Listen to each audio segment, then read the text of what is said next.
ஓம் ஸ்ரீ சாய்ராம்.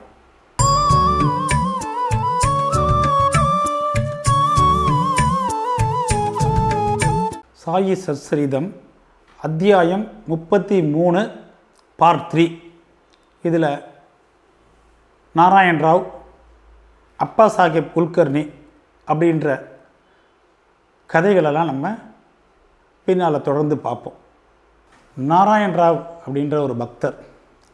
இவர் என்னென்னா, பாபா சமாதி அடைஞ்சார் இல்லையா 1918 வருஷம். அதுக்கு முன்னாடியே அவரோட 2 முறை நேரடியாக பார்த்து ஆசீர்வாதம் பெற்ற பக்தர்.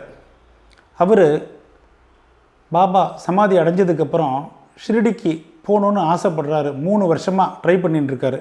1918 அப்புறம் அவரால் அதுக்கு ஒரு வாய்ப்பும் கிடைக்கல, கை கூடலை அந்த ட்ரிப்பு. இந்த மாதிரி விஷயங்கள் நடந்துட்டு இருக்கும்போதே அவருக்கு உடம்பு முடியாமல் போய் ரொம்ப நோய்வாய்ப்பட்டு கஷ்டப்பட்டு இருக்கார். பாபாட்ட வேண்டுறாரு. அப்போது ஒரு நாள் பாபா அவருடைய கனவில் ஒரு நிலவரையிலேருந்து வெளியில் வர மாதிரி வந்து நம்ம நாராயண் ராவ்கிட்ட என்ன சொல்கிறாருன்னா, உன்னுடைய வியாதியெல்லாம் சீக்கிரம் குணப்படுத்தப்படும், 1 வாரத்தில் நீ நலமடைந்து எப்பவும் போல் நீ நடமாடுவ அப்படின்னு சொல்லிடுறார் பாபா. அதே மாதிரி பார்த்திங்கன்னா, கரெக்டாக பாபா எப்போ அந்த கனவில் வந்து இவருக்கு ஆசீர்வாதம் சொன்னாரோ அந்த நேரத்துலேருந்து இவருடைய நோய் படிப்படியாக குணமடைஞ்சு 1 வாரத்தில் தன்னை போல் எப்பவும் போல் நடக்க ஆரம்பிச்சிடுறாரு. இதுலேருந்து நம்ம என்ன புரிஞ்சிக்கணும்னு பார்த்திங்கன்னா, 2 முறை பாபா சகுன ரூபம், நிர்குணம், சகுனம், இந்த 2 ரூபத்துலேயுமே நம்ம யாரை வேணாலும் பார்த்துக்கலாம். எது பெட்டர்னா சகுனம் அப்படின்னு சொல்லுவாங்க. ஏன்னு கேட்டால் சகுன ரூபம் வந்து எப்படின்னா, ஒரு உருவத்தையோ இல்லை ஒரு மனிதரையோ பார்த்து வணங்குவது அப்படின்றது ரொம்ப ஈஸியாக இருக்கும், டக்குன்னு மைண்டில் அட்ராக்ட் ஆகிடும். நீங்கள் அந்த நிர்குணம் அப்படின்றது உருவம் இல்லாதது, அதை பார்த்து நீங்கள் பண்ணணும்னு ஃபீல் பண்ணிட்டீங்க அப்படின்னு சொன்னால் அதுக்கு டைம் ஆகும். பேஸ் லெவல்லேருந்து அடுத்த கட்ட நடவடிக்கைக்கு நம்ம போகிறதுக்கு டைம் ஆகும், டக்குன்னு நம்ம மனசு படியாது. அப்படி தான் இந்த நாராயண் ராவ் பாபா உருவத்தில் இருந்தபோது 2 முறை பார்த்த ஒரு பெரும் பாக்கியவான். சமாதிக்கு அப்புறம் 3 வருஷம் ட்ரை பண்ணியிருக்கார், அவரால் பார்க்க முடியல. அப்படின்னா நம்ம இங்கே என்ன தெரிஞ்சுக்கணும் முக்கியமாக, பாபா சமாதிக்கு முன்னாடி இருந்தபோது எல்லாமே நல்லா நடந்தது, சமாதிக்கு அப்புறம் எதுவுமே அவர் நடக்காது. அவர் என்ன சாதாரண மனிதர்களை போல் இறந்து விட்டாரா? இல்லை, அவர் அப்பவும் இருந்தார், இப்பவும் இருக்கார், எப்பவும் இருக்க போகிறாரு. அதனால் எந்த ஒரு பக்தன் உண்மையாகவும் உறுதியாகவும் அவரை நேசிக்கிறானோ, அவரை நோக்கிறானோ, அவனுக்கு எல்லா நேரத்துலேயும் ஆசீர்வாதம் பண்ணுறாரு, முன்னும் பின்னும் தொடர்ந்து செல்கிறாரு. சர்வாந்தர்யானிய சாய்பாபாவை இந்த நாராயண் ராவ் உடைய கதை நமக்கு தெளிவாக விளக்கிறது. என்னென்னா, யுகங்கள் உள்ளவரை சாயிநாதர் அனைத்து பக்தர்களையும் காத்து ரட்சிப்பார் அப்படின்றது தான். ஸ்ரீ கோவிலே பாபாவும் திருக்கோவிலே வாராமல் வினை மாயுமோ, இதை உணர்ந்த பின் மீண்டுமே உயிரின் தூண்டலே. அப்பா சாஹேப் குல்கர்னி இவர் ஒரு பாபாவுடைய பெரிய டிவோட்டி. 1917 அவருக்கு ஒரு நல்ல வாய்ப்பு கிடைக்கிறது. தானா ஜில்லாவில் தான் அவர் ஒரு டிரான்ஸ்ஃபர் கிடைக்கிறது. பாலா சாஹேப் பாட்டே அப்படின்ற ஒரு பக்தர் மூலிமா பாபாவுடைய படம் கிடைக்கிறது. நம்ம அப்பா சாஹேப் குல்கர்னி என்ன பண்ணுறாருன்னா, அந்த பாபா படத்தை ரொம்ப ஸ்ரத்தையாக பூஜை ரூமில் வச்சு தினம் பூஜை பண்ணிகிட்டு இருக்காரு. எப்படின்னு பார்த்தீங்கன்னா, அந்த புஷ்பம், நைவேத்தியம், இதெல்லாம் இந்த சம்பிரதாயங்கள்லாம் நல்லபடியாக செஞ்சு ஆராதிச்சின்னு வராரு. இந்த பட விஷயத்தில் நம்ம என்ன தெரிஞ்சுக்கணும்னா, இதுக்கு பின்னால் இவருடைய கதை இன்னும் பின்னால் நீளும். இதில் என்னென்னா, படத்து மூலியமாகவும் நீங்கள் வந்து பாபாவை நேரடியாக பார்த்து அவர்கிட்டேருந்து நமக்கு தேவையான ஆன்சர்ஸையும் அவருடைய கிரேஸையும் கேட்டு பெறலாம். அப்படின்றதில் இந்த அப்பா குல்கர்னியோடைய கதை ரொம்ப சிறப்பாக இருக்கும். அதை தான் நம்ம பின்வரும் வீடியோஸில் பார்க்க போகிறோம். பாலா புவா சுதார் அப்படின்ற ஒரு ஞானியை பற்றி தான் இந்த பின்வரும் நிகழ்ச்சி எடுத்துக்காட்டும். பம்பாயில் பாலா புவா சுதார் அப்படின்ற ஒரு ஞானி வசித்து வந்துட்டுருக்காரு. நல்ல பக்தியும் கடவுள் பற்றும் உள்ள ஒரு ஞானி. அவருடைய பஜனை மற்றும் கீர்த்தனைகள்னால் அவரை நவீன துக்காராம்னு அங்கே இருக்கிறவங்கெல்லாம் கூப்பிடுவாங்க. 1917 முதல் முறையாக ஷிரடிக்கு போகிறாரு. பாபாவை தரிசனம் பண்ணுறாரு. அப்போது பாபா என்ன பண்ணுறாரு, இந்த மனிதரை எனக்கு 4 வருஷத்துக்கு முன்னாலேயே நான் நல்லா தெரியும் அப்படின்றாரு. இந்த பாலபுவா சுதார் என்ன பண்ணுறாருன்னா, நம்ம ஃபஸ்ட் டைம் தானே நம்ம ஷிரடிக்கு போகிறோம், பாபா என்ன புதுசாக ஏதோ ஒன்று சொல்கிறாரு, அது எப்படி இருக்க முடியும் அப்படின்னு தன் மனசில் நினச்சி பார்க்குறாரு. ஆனால் ரொம்ப யோசனை பண்ணி பார்க்கும்போது என்ன ஆகுதுன்னா, ஒரு 4 இயர்ஸுக்கு முன்னாடியே அவர் ஒரு பாபாவுடைய படத்தின் முன் பம்பாயில் விழுந்து நமஸ்கரிச்சிருக்காரு. ஸோ நீங்கள் ஃபோட்டோ முன்னாலேயும் நீங்கள் பாபா கிட்ட ஒரு பக்தியுடனும் ஸ்திரமுடனும் ஒரு சாந்தியுடனும் நீங்கள் ப்ரேயரை பண்ணிங்கன்னா எல்லாமே பாபாவால் கவனிக்கப்படுறதுன்றது தான் இந்த நம்ம பாலபுவா சுதாரோடைய விஷயத்தில் நம்ம தெரிஞ்சிக்க முடியறது. இப்போ நம்ம ஏற்கனவே இந்த அப்பா சாஹேப்புடைய கதையை கொஞ்சம் பெண்டிங்கில் வச்சுருந்தோம்ல, அப்படி இப்படி திரும்பி வருவோம். அவர் தானாவிலேருந்து பிவாடி அப்படின்ற ஒரு இடத்துக்கு போக வேண்டிய கட்டாயம் இருக்குது. அவர் போன 3வது நாளே ஒரு ஆச்சரியமான சம்பவம் நகருது. மத்தியானம் ஒரு பக்கிரி என்ன பண்ணுறாருன்னா, நம்ம அப்பா சாஹேப் குல்கர்னி வீட்டுக்கு வராரு.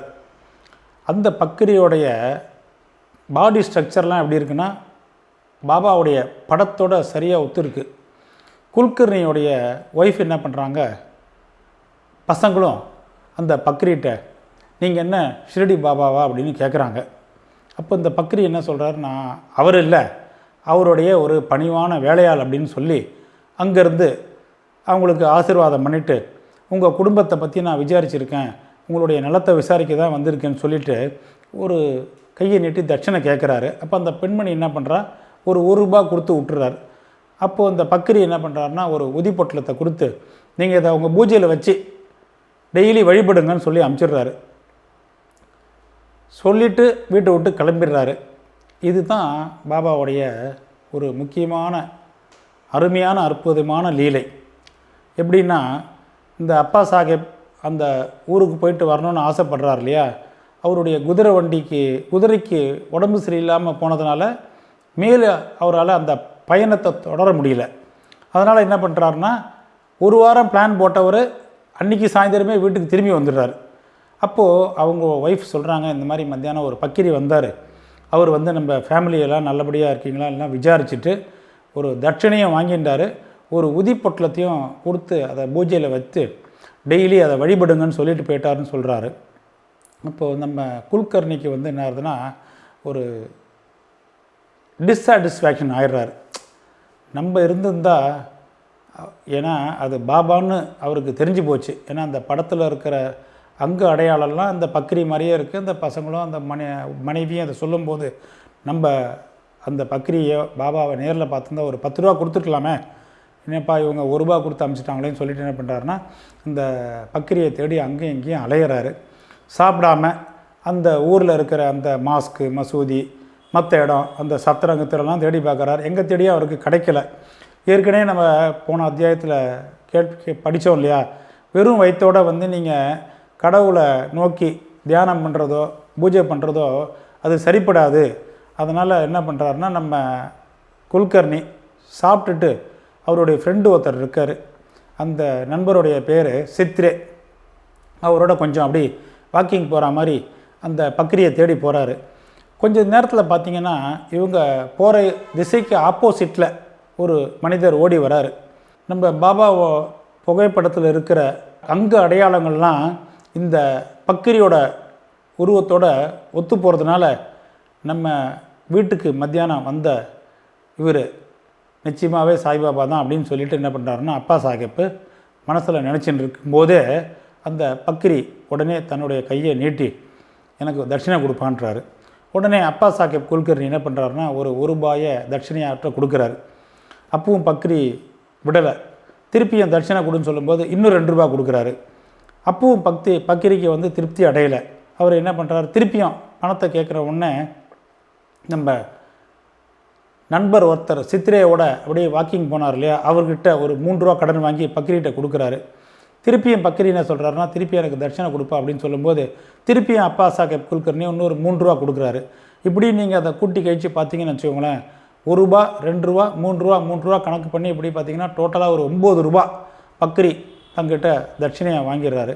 திருப்பியும் பக்ரி என்ன பண்ணுறாருன்னா, இன்னும் 1 ரூபா கொடுப்பான்னு சொன்ன உடனே என்ன சொல்கிறாரு, என்கிட்ட ஒரு 10 ரூபா நோட்டு கரன்சி இருக்குது, அதை வேணால் உங்கள்கிட்ட கொடுத்துட்றேன் அப்படின்னு சொன்ன உடனே இந்த 10 ரூபாவை பக்ரி வாங்கிட்டு 9 ரூபா காயினை திருப்பி அவர்கிட்ட கொடுத்துட்றாரு அப்பா சாஹேப் குல்கர்னிகிட்ட. இது ஒரு பெரிய அற்புதம். என்னன்னு பார்த்திங்கன்னா, பாபா கையால் தொட்டு ஸ்பரிசமாக ஆன அந்த புனிதமாக்கப்பட்ட 9 காயின்களுமே திரும்பி வந்து யார்கிட்ட போயிடுறது, அப்பா சாஹேப் குல்கர்னி கையில் போய் சேர்ந்துடுறது. இந்த 9 அப்படின்றது எப்படின்னு பார்த்திங்கன்னா நவவித பக்தியை குறிக்கும். பாபா தன்னுடைய கடைசி தருணத்தில் பார்த்திங்கன்னா அந்த சமாதி அடையிறதுக்கு முன்னாடி லக்ஷ்மிபாய் ஷிண்டேவுக்கு தன் பாக்கெட்டில் கையை விட்டு 9 காயினாக கொடுத்துருப்பார். அது இன்றளவும் அந்த லக்ஷ்மிபாய் ஷிண்டேவுடைய அந்த அவங்களுடைய கோவில்லையும் அலுவலகத்துலேயும் அந்த காயின்ஸை பார்க்கலாம். 9 காயின்ஸும் அப்படின்னாக்க நவவித பக்தி. 7 இயராக நம்ம 9 வித லத்தியை படித்தோம், இது வந்து 9 வித காயின். அப்போது இந்த 9 ரூபா காயினை வாங்கிட்டு அப்பா சாஹேப் குல்கர்னி வீட்டுக்கு வந்துடுறாரு. வந்த உடனே அந்த பூஜை அறையில் போயிட்டு பாபா படத்துக்கு முன்னாடி இந்த ஏற்கனவே அவங்க மனைவியும் குழந்தைகளும் 1 ரூபா தட்சணை கொடுத்து சில உதி பொட்டலத்தையும் இதையும் கொடுத்து ஒரு பொட்டலத்தை உதி பொட்டலத்தை கொடுத்துட்டு போனார் இல்லையா, அந்த உதி பொட்டலத்தை அவர் போய் பிரித்து பார்க்குறாரு வீட்டில்.